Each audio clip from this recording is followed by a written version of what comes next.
God has been birthing something in each of you for a very long time, and now is the time to bear down, not back down.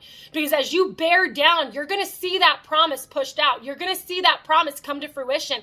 But we cannot let go of the hope. We cannot let go of our faith. If you don't feel like you're a pillar of faith, get on your face before God. What really helped me to have faith in God was trusting him.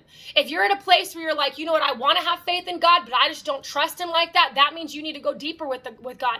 What's the soul wounds? What is causing you to feel like you can't trust God? Are you comparing God to an earthly father who was abusive, who was not there for you emotionally, who was not there for you as a spiritual headship for your home?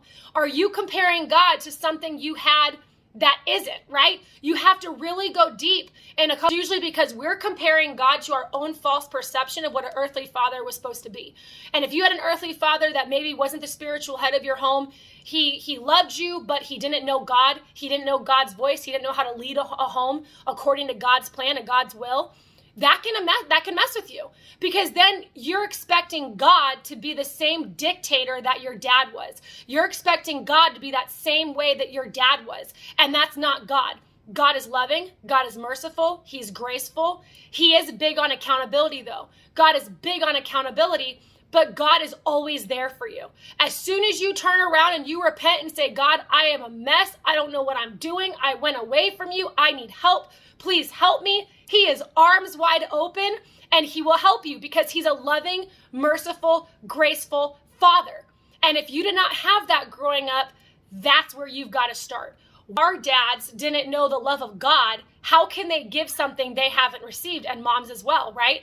And so we have to understand it's these generational curses that have been passed down the bloodline, and we are the curse breakers. God is using us and having us stand up in this season to break off those generational curses on our bloodline, because we are part of the remnant bloodline. And it's exciting. But God is a God of promise. You know that God is going to do what God said he's going to do, and you don't have to do anything else other than just trust him.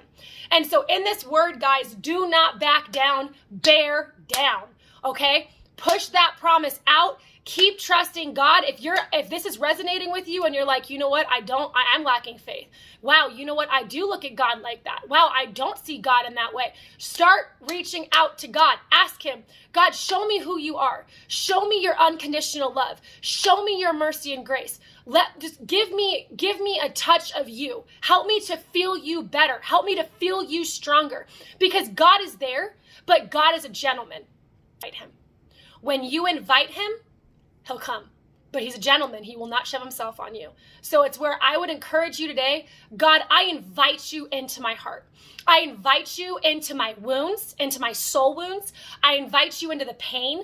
I invite you into my doubt. I invite you into my unbelief. God, I invite you into every area of my life that lacks faith. When you start inviting God into those areas, get ready, because God's going to come in, and God's going to move things and realign things and expose things and transition and shake and change. And it's exciting, but be ready, because what we need is full faith in who God is.